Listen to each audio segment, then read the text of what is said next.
আজকে বানাবো জলফাইয়ের মিঠা আচার। গুড় দিয়ে বানাবো। জলফাইটা প্রথম যখন আমি কাঁচা জলফাইটাকে আমি একটু গায়ে কেটে কেটে নিয়েছিলাম যাতে লবণ আর ভিনিগারটা ঢুকে যায়। ভিনিগারটা আমি প্রথম অবস্থায় দিয়েছিলাম এইভাবে জলফাইয়ের গায়ে একটু দাগ দাগ লাগিয়ে এইভাবে ছুরি দিয়ে একটু একটু কেটে দিয়েছিলাম। এখানে যাতে ভিনিগারটাও ঢুকে যায় আর সামান্য লবণ দিয়েছিলাম। এক রাত্র এইভাবেই ভিজিয়ে রেখে দিয়েছিলাম। তার পরের দিন এক রোদ্রে শুকিয়ে নিয়েছি। ভিনিগারটা আমি পরে দেবো না, যার জন্য আগেই দিয়ে দিয়েছিলাম।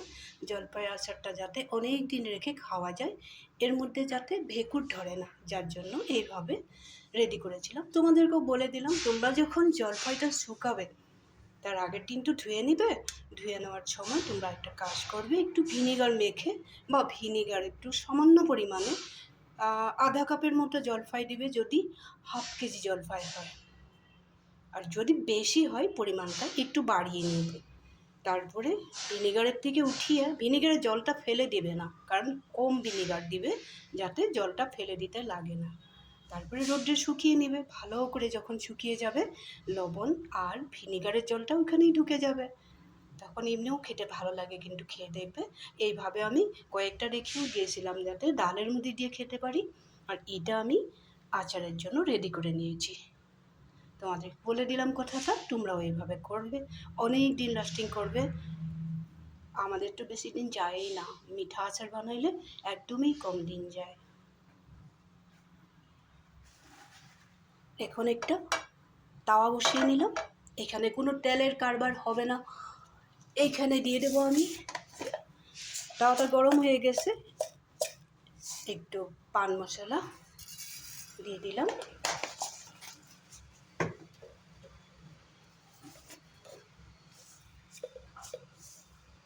একটু আজওয়াইন। আজওয়াইনটা দিলে আচারের ফ্লেভারটা খুব ভালো হয়।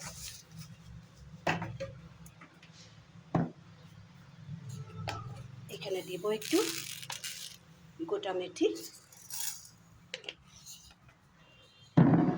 এখন আমি এটা ননস্টিকের তাওয়া, যার জন্য খুব তাড়াতাড়ি গরম হয়ে যায়। এখন একটা কাজ করব, গ্যাসের ফ্লেমটা কমিয়ে তো রেখেছিলাম, একবারই অফ করে দেব, নাহলে তেতো হয়ে যাবে। এখন এখানে দিয়ে দেব, একবারই বলে দিয়েছি, কয়েকটা শুকনো লঙ্কা।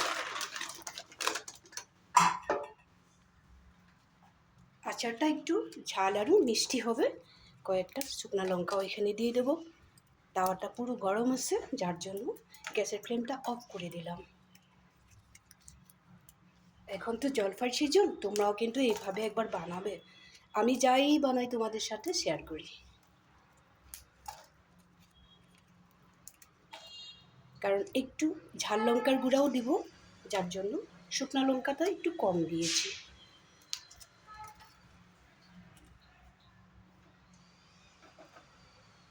এখানে আমি একসাথেই দিয়ে দিব, আমি গোটা জিরাটা কাঁচা থাকা অবস্থায় একটু শুকিয়ে নিয়েছিলাম। শুকাবার পরে আমি পাউডার বানিয়ে নিয়েছিলাম, বাড়িতেই বানানো। এটাও এখানে অ্যাড করে দিলাম, একটু রোস্ট হয়ে যাবে জিনিসটা, যার জন্য অ্যাড করে দিলাম। আর কোনো মশলা ব্যবহার করব না। পরে সামান্য পরিমাণে হলদি পাউডার দিতে পারি, আর লবণটা আমার হিসাব অনুযায়ী দেব। এখন আমি একটু ভালো করে মিলিয়ে নেব সবগুলো জিনিস। আবার গ্যাসের ফ্লেমটা একটু, সবগুলো জিনিস দেওয়া হয়ে গেছে তো, এখন আমি গ্যাসের ফ্লেমটা একটু জ্বালিয়ে দিলাম।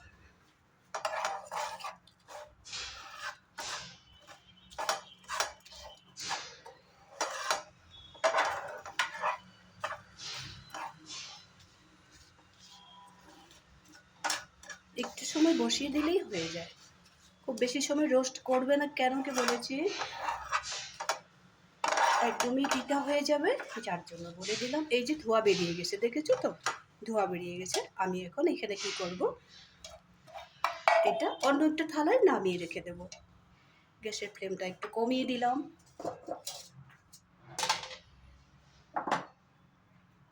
এখানে নিয়ে নিয়েছি তোমার 150 গ্রাম গুড়। গুড় দিয়েই বানাবো, চিনি দিয়ে বানালে টেস্ট হবে না। গুড়টা দিয়ে দিলাম। এখানে কতটুকু জল দেব তোমরা দেখবে।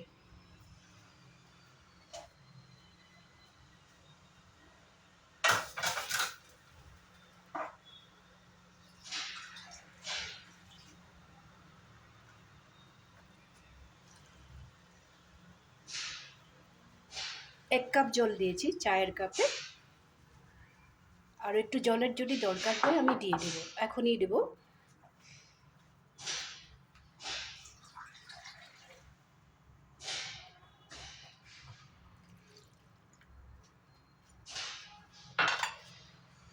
এখন গ্যাসের ফ্লেমটা বাড়িয়ে দিলাম। গ্যাসের ফ্লেমটা বাড়িয়ে দেওয়ার সাথে সাথে একেবারে কম পরিমাণে একটু হলদি পাউডার এখানেই দিয়ে দেবো। একেবারে কম পরিমাণে দিলাম হলদি পাউডারটা, তখন গন্ধ হবে না, কেন কি এখানে তেল দিব না।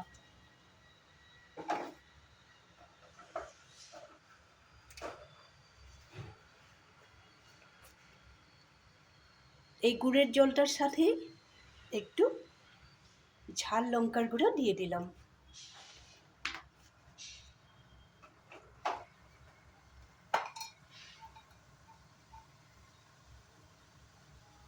জলপাইটার মধ্যে অলরেডি লবণ দিয়ে রেখেছিলাম, ভিনেগারও দিয়ে রেখেছি। এখন এখানে গুড়ের মধ্যে আরও একটু লবণ অ্যাড করে দেব। আর জলপাইগুলো যদি বেশি একটা টক না হয়, লবণটা হিসাব মতো দেবে, যাতে মিষ্টিটাই বেশি হয়।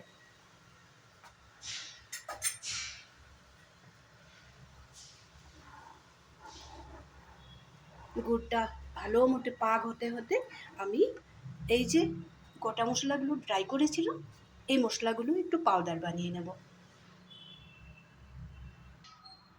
গুড়টা খুব সুন্দরভাবে পাক হয়ে গেছে। এখন আমি যাতে পড়ে না যায়, গ্যাসের ফ্লেমটা একটু কমিয়ে দিলাম। কমিয়ে দিয়ে এখানে আমি জলপাইগুলো দিয়ে দেব। তোমরা চাইলে ভিতরে গুটিটা দিতেও পারো, নাও দিতে পারো, দিলেও ভালো লাগবে, না দিলেও ভালো লাগবে। আমি কয়েকটা দিয়ে দেব, বেশি দিব না। এইভাবে জলপাইগুলো আবার শুকনো হয়ে গেছে বলে ভুলে ভিজিয়ে দিবে না কিন্তু। ভিনিগারে এই জলপাইটাকে যে একদমই নরম করে রাখে, শুকিয়েও নিয়ে খারাপও হয় না। এইভাবে দিয়ে দেবো জলপাইগুলো।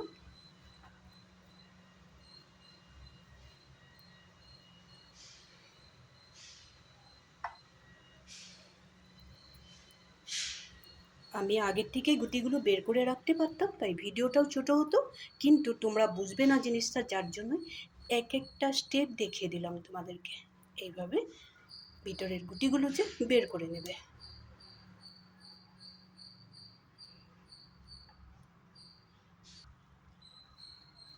সবগুলো জলপাই এইভাবে হাত দিয়ে চটকিয়ে দিয়ে দিলাম, কিছুটা গুটিও দিয়ে দিলাম এখানে।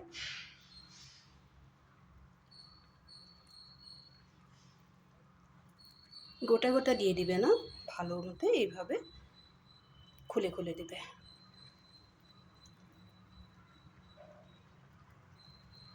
তাহলে মিষ্টি, লবণ, মশলা সব একসাথে ঢুকে যাবে।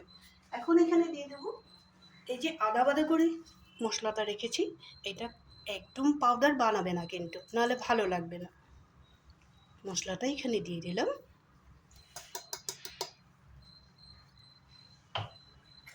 দিয়ে এখন গ্যাসের ফ্লেমটা একটু বাড়িয়ে দেব।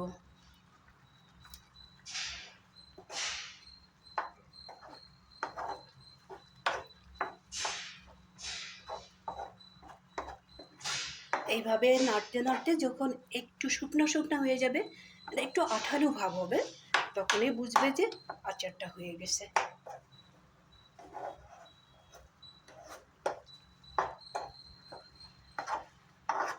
আমি আগের ভিডিওতে দেখিয়েছি তেল দিয়ে কিভাবে করতে হয়, কম তেল দিয়ে কিভাবে অনেক দিন রাখা যায়, ওইটাও আমি ভিডিও দিয়ে দিয়েছি তোমাদেরকে। ওইটাও দেখে নেবে, ওইভাবেও বানাতে পারো, অনেক দিন স্টোর করে রাখতে পারো। আর মিঠা আচার খেতে ইচ্ছা করলে আমরা যেভাবে কুল বানাই, কুলটাকে আমরা একদমই ড্রাই করি। কুলটা শুকাবার সময় কিন্তু আমরা ভিনিগার ইউজ করি না, আমরা যখন বানাই তখন আমার ভিনিগারটা ইউজ করি। আর এইভাবে যদি জলপাইয়ের আচারটা বানাতে চাও, যখন শুকাবে ধুয়ে নিবে, ধুয়ে নেওয়ার পরেই একটু রোদ্রে যখন দিবি, তখন একটু ভিনিগার দিয়ে দিবে, ভিনিগারটা শুকিয়ে নেবে। এটা একটা মিঠা আচার হবে। তো এখানে আমি আরেকটা জিনিস দিয়ে দেবো, এটাও দেখে নাও, মনে রাখবে, ভিডিওটা দেখলেই বুঝতে পারবে। এখানে সামান্য পরিমাণে, একদমই সামান্য, কিন্তু খুব বেশি না, একটার মতো এলাচের পাউডার দিয়ে দেবে, একেবারে কম, ব্যাস। আর একটা জিনিসও দিব, এটাও তোমাদেরকে দেখিয়ে দেবো। এটা হলো সামান্য পরিমাণে গোলমরিচের পাউডার, এইটাও একেবারেই কম, খুব বেশি না। একটু গোলমরিচের পাউডারও দিয়ে দিলাম। আমি বললাম তো, এই শীতে একবার বানিয়ে রেখে দাও, টেস্টি তো হবেই। 1 বছর তো রাখতেও পারবে না, 6 মাসও রাখতে পারবে না, এত বেশি টেস্টি হয়। 1 সপ্তাহের মধ্যে শেষ হয়ে যাবে। বেশি করে বানিয়ে রেখে দেবে। আমাদের এখানে পাওয়া যায় না, আমি আসাম থেকে নিয়ে এসেছিলাম।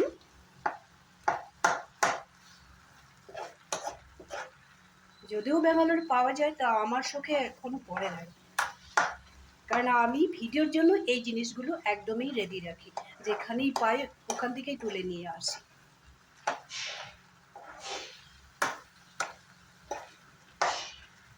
যখন একটু আঠা আঠা হয়ে যাবে তখন আচারটা রেডি হয়ে যাবে।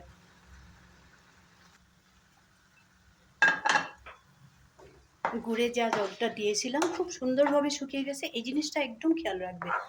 গুড়ে থাকা জলটা বেশি করেও দেবে না, আর এই জলটা যে একদম শুকিয়ে গুড়টা যাতে আঠা আঠা হয়ে যায়, এই জিনিসটা খেয়াল রাখবে। এখন আমার আচারটা রেডি হয়ে গেছে, গ্যাসের ফ্লেম আমি অফ করে দিয়েছি। এখন আমি একটা ডিশে নামিয়ে ঠান্ডা করে নেব। তারপরে আমি প্লাস্টিকের বয়ামে কিন্তু রাখবো না, একটা কাঁসার বয়ামে, যখন ঠান্ডা হয়ে যাবে কাঁচের বয়ামে রেখে দেবো। কাঁচের বয়ামটা একদম শুকনো করে রাখবে, আর বয়ামটার গায়ে যাতে কোনো কিছু লেগে থাকে না ওটাও খেয়াল করবে, তাইলেই আচার ভালো থাকবে, অনেক দিন রাখতে পারবে।